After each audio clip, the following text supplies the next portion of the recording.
cómo les va? ¿Todo bien? Bienvenidos a una nueva edición de Detrás de la Obra. Hoy vamos a hablar del señor que tengo a mi costado, el señor Morrissey. ¿Por qué voy a hablar de Morrissey? Voy a hablar de Morrissey porque recientemente ha anunciado su presentación aquí en la Argentina y parece que le está yendo bastante bien en la venta de entradas. Obviamente, ¿cómo no le va a ir bien? En esencia, estamos hablando de un personaje bastante interesante y pintoresco. En los últimos años ha estado bastante en boga, por más que en cuestiones musicales, por dichos y comentarios. Para ver que mi imagen se va a centrar un cachito más, a veces me queda medio descolocada. Pero lo importante acá, como comentaba antes de irnos a la tanda, es el hecho de que no voy a abarcar la extensa carrera solista de Morrissey, sino voy a llegar a ella. Me parece que es importante conocer un poco de trasfondo, porque su nombre obviamente está vinculado con una banda bastante, puedo decir que importante, porque fue bastante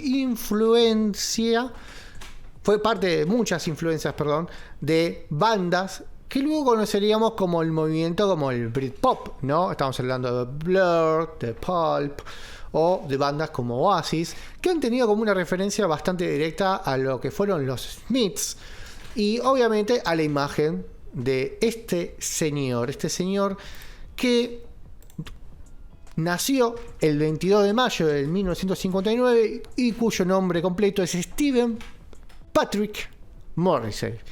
Ha mantenido su último apellido como nombre artístico. Y Stephen Morrissey fue básicamente el hijo más chico. Tiene una hermana, o creo que solamente sigue viva, que es simplemente un año más grande que él. Hijo de inmigrantes irlandeses, ahí en la zona de Inglaterra, que luego de chico se han mudado y han llegado a la zona de Manchester. Hay que decirlo así porque son todos ingleses. Durante toda su infancia siempre se sintió muy incómodo, siempre se sintió un sapo de otro pozo. Sus padres eran trabajadores, nunca tuvieron, digamos, mucho dinero, siempre una familia peleadora, una familia obrera, que han vivido en situaciones, no digo que de pobreza, pero sí de escasez en algún momento, de tener que salir a trabajar. Pero al pequeño Steven parece que tampoco no le faltaban las cosas. Lo que nosotros hoy podríamos decir clase media baja. Dentro de este contexto, como les contaba, Morrissey siempre fue bastante crítico de su educación. Él estuvo yendo a colegios técnicos, lo cual no le iba mal, pero tampoco le fue muy bien. Él se sentía sumamente incómodo. Él ya tenía ciertas posturas que lo separaban del resto, ¿no? Desde muy joven practica el vegetarianismo. Está totalmente en contra de comer carne. No le iba mal en los deportes, pero tampoco era muy popular. Entonces siempre era como, también no solamente se sentía tal vez en su barrio o en su casa medio un bicho raro, sino también pasaba en el colegio. Estaba como bastante incómodo, ¿no? con la sociedad, con lo que lo rodeaba. Él encuentra un poco más de grande cierta pasión, cierto interés en lo que es la escritura, en lo que es la lectura. Entonces su madre, quien trabajaba en una biblioteca, fomentó este lado más artístico de la vida de Morrissey, del joven Stephen, y él se empezó a interesar por escritores. Le interesó mucho también lo que era la literatura feminista. Estuvo abogado mucho a los libros. Es tan así que hasta también intentó su carrera como escritor, mandando distintos guiones a distintas productoras, cuestiones que no han funcionado, como también ha intentado o ha estado rondando el mundo del periodismo. Obviamente la educación técnica que él había recibido más de joven, ¿no? Digamos, su padre es plenamente obrero, al rechazarla y al indicarles que la verdad no era su camino, tuvo bastantes cruces con su padre, y la relación en general también con su madre se fue distanciando. Él ya buscaba su vida por otro lado, no exactamente como músico o como cantante, sino como acaba de contar, interesado en la escritura. Entonces tuvo un par de laburos, atendiendo distintos locales, changas, digamos, trabajos propiamente dichos, pero ninguno los motivaba demasiado. Entonces con un seguro de desempleo, que generalmente lo terminaba usando para salir, para tomar algo, para ver bandas, allá por finales de la década del 70, donde ya el movimiento punk de Inglaterra en esa época estaba ya dando paso a toda esa escena nueva que iba a venir, ¿no? Obviamente lo conocemos en general como el post-punk, ya estuvimos hablando de Joy Division, una de las bandas más características de este movimiento. Y al igual que en su momento se vio cierta unión de los integrantes de Joy Division en un recital, ¿no? En el caso que había contado, en el recital de los Sex Pistols, en este caso Morrissey toma cierto contacto con la cultura a través de estas noches, toma en contacto a su vez con un muchacho que estaba armando una banda y empieza a cantar, aunque la verdad no tiene mucho tiempo en esta primera banda. Es una banda un poco más punky. Él aparte tenía otros intereses, algo que le llamó la atención mucho durante su crecimiento fue la música, y principalmente la música pop. Él tenía mucho contacto con esa esencia de la música, y también una esencia también más audiovisual, podemos decirlo, porque también escuchaba durante toda esa época, fue bastante fanático, no podría decir, pero siempre le generaba mucha atracción trabajos de otros artistas como T-Rex, David Bowie, por ejemplo, y como también otras bandas como la New York Dolls, ya yéndose al otro lado del charco. Le interesaba tanto y le gustaba tanto, que le gustaba mucho y hacía bastante hincapié o le llamaba mucho la atención también el trabajo que tenía las mujeres en el pop femenino, básicamente, esas líneas melódicas, esa presencia que tenía en sus letras, ¿no? En su forma de cantar, le era sumamente agradable y gustaba de esa clase de pop. Pero siempre, ¿no? Ese pop que no era el pop que conocimos muchos años después, sino que obviamente venía ligado a una cultura de rock muy fuerte, ¿no? Bueno, como les comentaba, él ya había formado una banda previa que se llaman The Nosebleeds, que no duró mucho. En ese ida y vuelta, donde ya transitaba un poquito más la escena punk, que se estaba apagando, él se encuentra con un joven Johnny Marr de 14 años, allá por el año 1978, y ya Johnny Marr era conocido por su destreza en la guitarra. También no era una persona muy virtuosa, pero era una persona joven que sí notaba actitudes como instrumentista, pero también llamaba la atención su lado de compositor. Es así que en un cruce, en un concierto de Patti Smith, estos dos se llegan a conocer a través de un tercero, quien le recomienda a Johnny Marr llamarlo a Morrissey para su próximo proyecto. Pero le advierte, mirá que es un tipo jodido, un tipo difícil, tiene su ego, tiene su forma de pensar, obviamente esa actitud ante la vida es ese trajín que les venía contando, sobre el hecho de siempre vestirse o en la postura del bicho raro, ¿no? De la persona que estaba como excluida pero hacía la suya. Y un poco venía, que aparte viene fogueado, ¿no? Con esta contracultura, ¿no? Generada ahí en la escena del punk, de la apertura a otros estilos musicales y otras influencias, como decía, por ejemplo, de New York Dolls.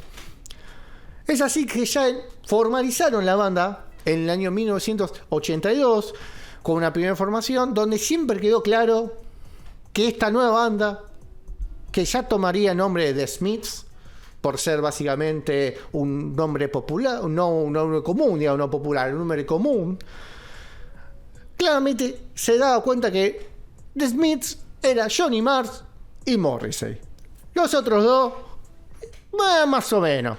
De hecho, hubo un par de cambios de formación, siempre con actitudes que podrían considerarse como malas actitudes, como, bueno, no quiero decir de forros, pero puedo decir que no se llevaban bien entre sí mucho, o que lo importante eran ellos, Morrissey y Johnny Marr, siempre, desde entrada. Tal vez Johnny Marr hacer, no digamos, más su formación, pero la presencia de Morrissey y su forma de escribir, donde ya mostraba un poco de esta influencia cultural que le comentaba antes, hablando de temas un poco más profundos, existenciales, ir en contra de lo establecido, de las normas, siempre de un costado más popero a su vez, ¿no? Porque los Smiths tienen eso. Tal vez al principio llamaron la atención, pero no por una cuestión de, miren qué tipos increíbles. Llamaron la atención aparte por su figura. Eran personas que estaban bastante en contra de lo que se conocía como lo mainstream en ese momento. Estaban como yendo para otro lado. Y esos primeros pasos que The Smiths da también está acompañado con un movimiento cultural que deviene de lo que ya había estado pisando ahí en Inglaterra. Por ende, The Smiths es una banda que dura más o menos aproximadamente 5 años. No quiero entrar mucho en la historia de Smiths, porque si bien marcó una tendencia bastante importante en todo lo que es el movimiento, como comentaba, siempre fue influencia de muchos otros grupos que vinieron después. Uno se pone a analizar la historia de The Smiths y es muy parecida a la historia de muchas bandas. Llega a cortar singles, ya había ciertas rispideces, generan material, empieza a circular, empieza a pegarla, empiezan a hacer giras, ya las giras son por Reino Unido, Estados Unidos.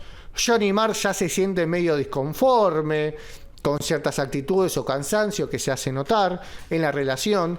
Dos egos muy importantes también, ¿no? Tanto de Morrissey como de Marr, importantes egos, ¿no? Ambos como dúo compositivo, digamos. Algunos se han adueñado un poco más de un tema que el otro de otros temas, pero digamos, la dupla funcionaba. El sonido llevaba a nuevos caminos.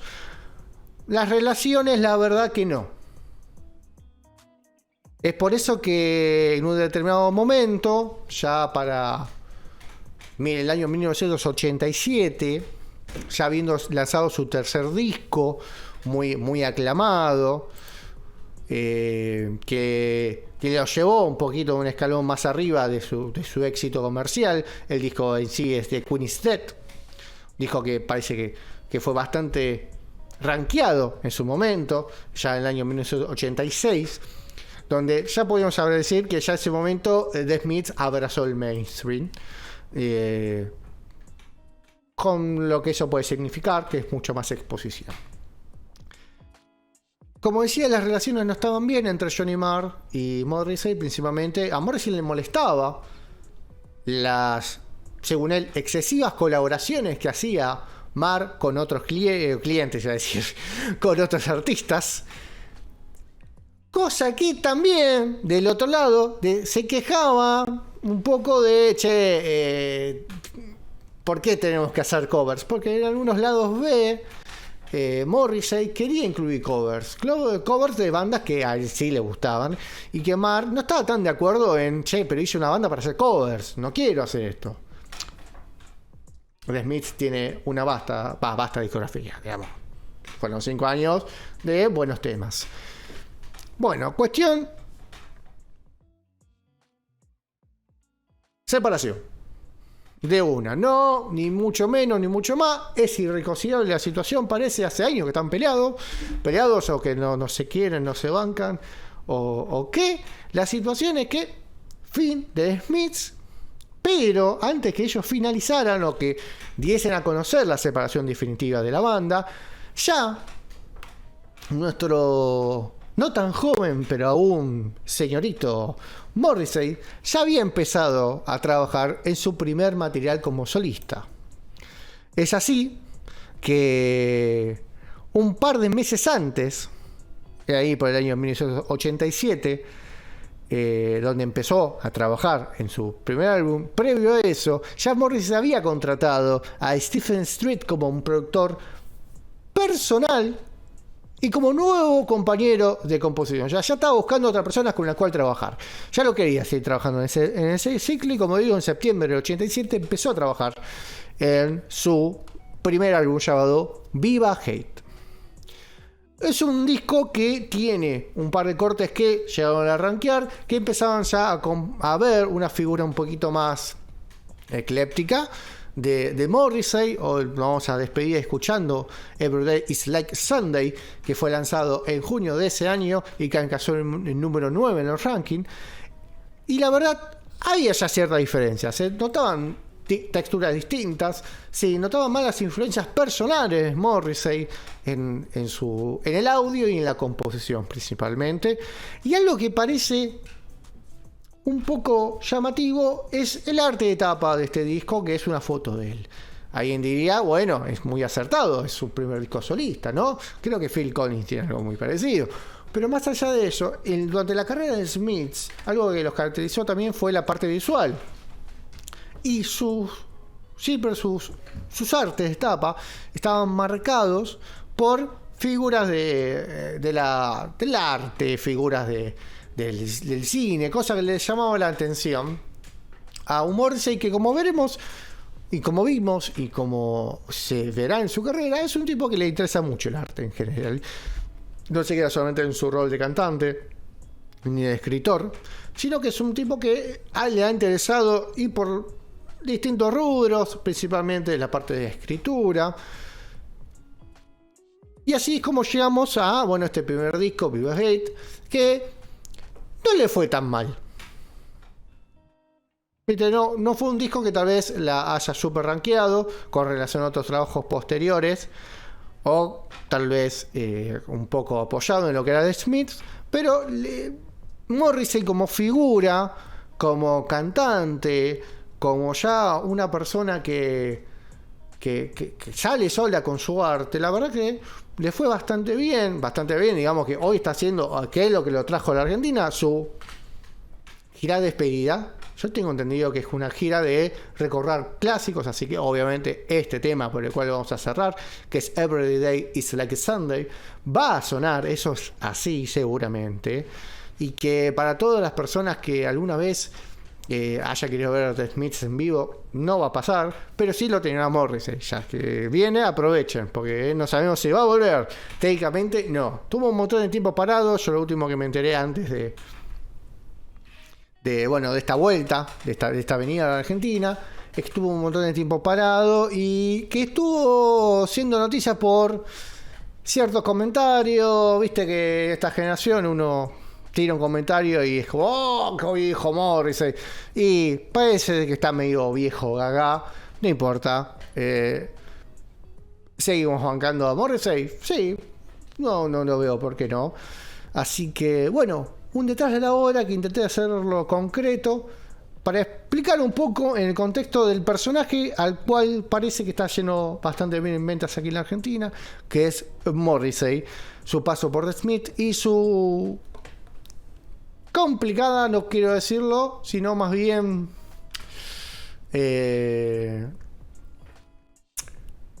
dolorosa infancia. Puede ser, tal vez se lo tomó con mucho más dolor de lo que yo lo conté. Esto fue el detrás de la obra del señor Morrissey, y como decía, nos retiramos escuchando Every Day is Like Sunday.